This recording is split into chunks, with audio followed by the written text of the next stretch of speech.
Welcome back to the 90 More Podcast. My name is Kosi. Welcome back to a brand new video. Manchester United have eliminated FC Barcelona 2-1 at the Old Trafford, an aggregate of 4-3. And I said this in my match preview earlier on today that I don't see Barcelona go all the way. I don't see Barcelona eliminate Manchester United. I thought Man United were always going to eliminate Barcelona at the Old Trafford, and they've done just that. Beautiful game, just like it was in the first half, in the first leg at the Camp Nou. Beautiful game, absolute action. But Manchester United and Erik ten Hag, can they go all the way to win it? Can they go all the way to win at least 2-3 titles or trophies in this season? Strong performance from Manchester United. Strong performance from Fred in midfield. I think, we've already said Fred is a shit player, is a shambles, but today, Fred has been absolutely amazing for Manchester United. We're going to be diving into the game, where it went wrong for Barcelona, where it had gone wrong for Manchester United. Actually, I think United only played one half, and that half is all that mattered. Beautiful performance. We are still having all the clubs intact from the Premier League in the Europa League. And tomorrow in the draw, all the clubs that led their groups, the 6, the 8, and all the 8 clubs that have actually gone through on the round of 32 will now play in the round of 16. Now, look, that is where the quality is gonna come in. The likes of Arsenal coming in, the likes of Rennes are coming in, and all these clubs, the likes of Ferencvaros, or all those clubs that led their groups are actually coming in. Hit the like button, subscribe to the podcast as well, and I'll bring you the UEFA draw, the Europa League draw tomorrow as well, and my reaction to it. Now, let's dive into the game. Barcelona, of course, will feel a little bit hard done by. They didn't have so many of their key players in this game. Dembele didn't play in this game. Gavi didn't play in this game. Pedri didn't play in this game as well, because of injury. So maybe Barca will feel a little bit lessened. They didn't have the quality to see them through, probably. But I think Manchester United were purely amazing. And in this video, we're gonna talk about the genius of Erik ten Hag. But look, I thought in the first half, Barca really played very well. They came in like a team that had a lot of intent. They played very well. They were possessing. Man United didn't do a lot in the first half because Barca were pressing them very well. And when Barca picked up the ball, they were actually making a lot of successful passes. And then I reached a point where I was like, Man United have disappointed us. They've given us a very good game at the Camp Nou, and they've come at the Old Trafford and played this shit. How wrong I was. I was absolutely very, very wrong, because Man United have actually gone all the way, come back in the second half. We're going to be talking about Erik ten Hag, like I said, because he's a tactical genius. He's a genius of a manager. He might be the best manager in the Premier League come the next 2, 3, 5 years, okay? So Barca played very well. They got that penalty that was a little bit shady. I think it's ridiculous. I think Balde goes a little bit earlier. But the moment the referee has given that one, you don't expect it to be overturned by VAR. The reason is Bruno Fernandes has been a little bit ridiculous. Unlucky, but also ridiculous. Why are you holding on to, Balde? He's turning, he's clearly turning, and you've got the wrong side of him. Why are you holding on to him? Like, look, he's turning, let him go, get back on goal side, and you can stop that. So the moment Bruno Fernandes gets his hand into Balde, and then Balde turns, there is no way he's going to win that penalty. Then he wins the penalty, converted very coolly by Robert Lewandowski. I thought David De Gea was going to save that one, right? If he goes earlier, he makes this decision a little bit early, but he's still contemplated where he should go. But if he goes early, definitely David De Gea saves that one.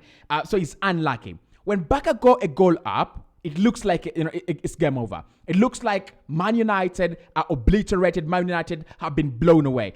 Marcus Rashford is not in the game in the first half. Valverde not doing what the number 10 thing he's been doing all the time in that first half. And of course, Jadon Sancho totally out of the game. Bruno Fernandes very sloppy in the first half. And Man United had a reason to worry. But that was only in the first half. And of course, they were a little bit unlucky because I thought they created a very, very beautiful chance before Barcelona scored. Bruno Fernandes, with his quality and the level that we expect him to be playing at, he's got to bury that, in my opinion. Look, I'm not here to pick on Man United players. I thought you played very well, but he's got to bury that. Now, in the second half, these were my halftime thoughts. Number one, second half Man United, stop Sergio Busquets. That is number one. And then I said, it's too easy for Barcelona. Like, it was so easy for Barca. Barca were literally, were in possession. And they didn't do much with the possession. They didn't even create chances. But the problem was they rested. Whenever they had the ball, it was kind of rest. No pressure from Man United. No pressing from Man United. And Barca felt like they could win it 1-0. That is where Xavi and Barcelona got it right. Because Erik ten Hag is one man that doesn't go down easily. Erik ten Hag is the manager, and Man United, they're a team that you don't beat that easily this season. They just don't go down. They just won't accept defeat. In the second half, they did everything differently. Whatever they were doing in the first half, they did differently. I thought their pressing was good. The first goal that comes from, really, really good pressing. Actually, I think both of their goals come from really good pressing on the left-hand side. Bruno Fernandes is a little bit more quicker now and precise. He picks a wonderful ball for Fred, who has to do a lot on that ball. But he's a Brazilian, isn't he? Like, we expect him to do these things. Yeah, don't we? I think that goal is beautiful.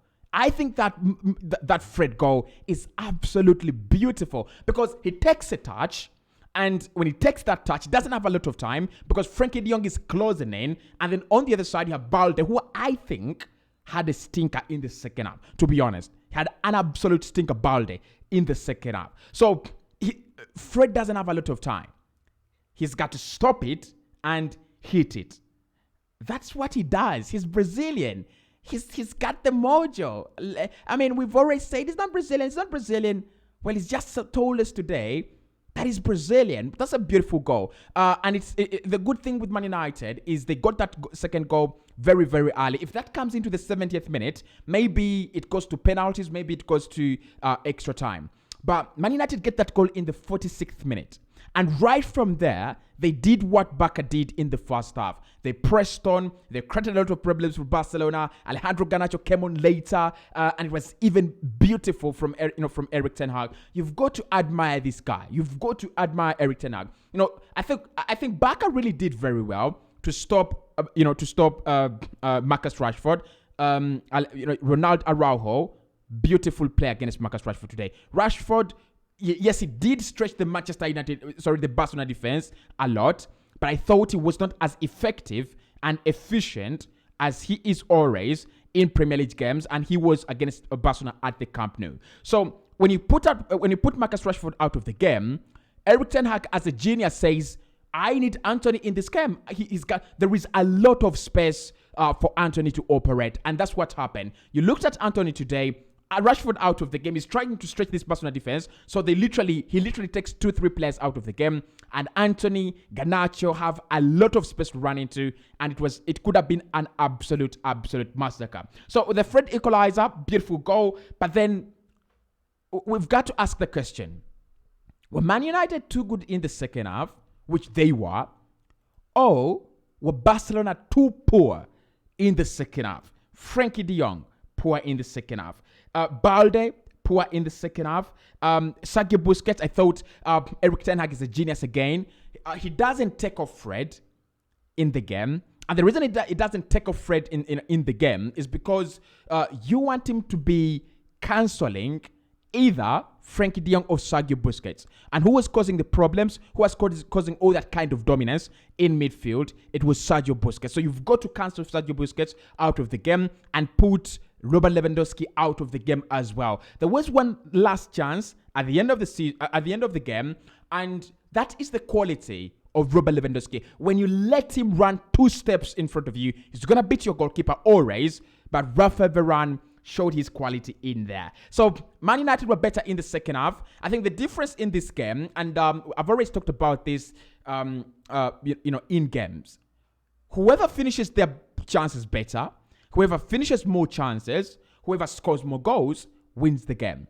At halftime, Barca were better, created better chances, hit Manchester United, on the brink. Balde was running riot. Frank Kessie in the midfield was doing very well, but they barely created any chances. I don't remember 2 chances where Robert Lewandowski was through on goal or had a header and he missed. It was only 1 chance at the end of the game. So Man United, they did what Barca failed to do.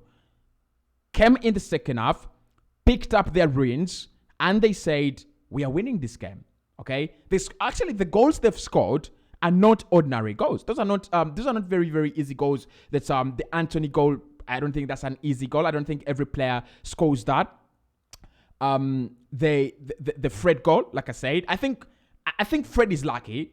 Very, very lucky that, Frankie de Jong doesn't close him down and Balde doesn't close him down as well. But the technique to hit that quickly is very, very good.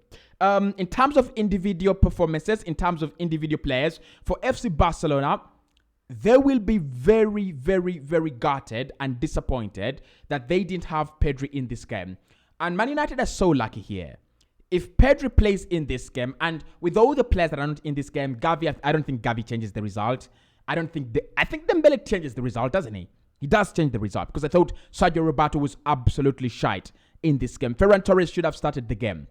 But if Pedri plays in this game, and Man United still play the way they played at halftime, the game could have gone a little bit stretched away from them. It could have been 2-0 at halftime, because we know Pedri has got that ability to create extra amount and extra bodies of chances for Robert Lewandowski. That kind of service was lacking, right? So I think Barcelona will first and foremost talk about that. Sergio Roberto came in for Gavi, played very, very poorly today. That was a very, very bad performance from Sergio Roberto. Very, very poor performance from Sergio Roberto.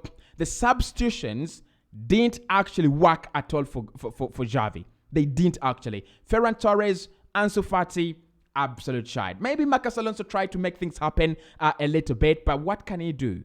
What could he do? So for me, the whole Barcelona team has to look into themselves, go back and ask themselves, why have we capitulated in Europe this season like this, at this rate? Barca have not won a game in Europe, have they? Like, apart from these Victoria Pleasant games, those are not even European games. They lost twice against Bayern. They drew and lost against Inter Milan and drew and lost against Man United. They're out of the Europa League. They're out of the UEFA Champions League. They're not winning any silverware in Europe this season. With Man United, when we talk about individual performances, Fred, for me, 10 out of 10 performance. Starman in that game. Brilliant. Absolutely brilliant. But you cannot forget Bruno Fernandes. I think, Bruno, ever since he's got out of the goals, I don't know why. It could be Erik ten Hag's system and philosophy. But ever since he's got out of the goals, he doesn't get the respect from pundits and fans like me that talk about football and, appreciate players. But I'm going to appreciate him in this game. He was the difference between Barcelona and Man United. Barcelona didn't have Pedri and Gavi, so they couldn't create. Man United, luckily, they had Bruno Fernandes. So they could create chances, and they have created quality chances from Bruno Fernandes. Lisandro Martinez, what a guy. What a guy. I know, I can't believe these shit pundits in the Premier League said, oh, he's a short player, or he cannot play, he's as short as this, or he cannot play in the Premier League, or he cannot play in Europe, he's very, very short for a centre-half. Shut up. If you cannot analyze a player based on his abilities and what he's done, shut the fuck up. Lisandro Martinez, this boy is unreal. I mean, I've not seen so many players pocket Robert Lewandowski. I've not seen so many players do that. Like, pocket Robert Lewandowski. He's unpocketable. You don't do that against Robert Lewandowski, especially at that height. But this guy is absolutely unreal. Absolutely unreal. So, Lisandro Martinez, for me, again, one of the reasons as why Man United played the way they played. Of course, Casemiro, we've got to talk about him. Man United controlled the midfield very well in the second half, courtesy of Casemiro. And I thought Casemiro eventually took over from Busquets in midfield. And for me, in the second half, it was clear.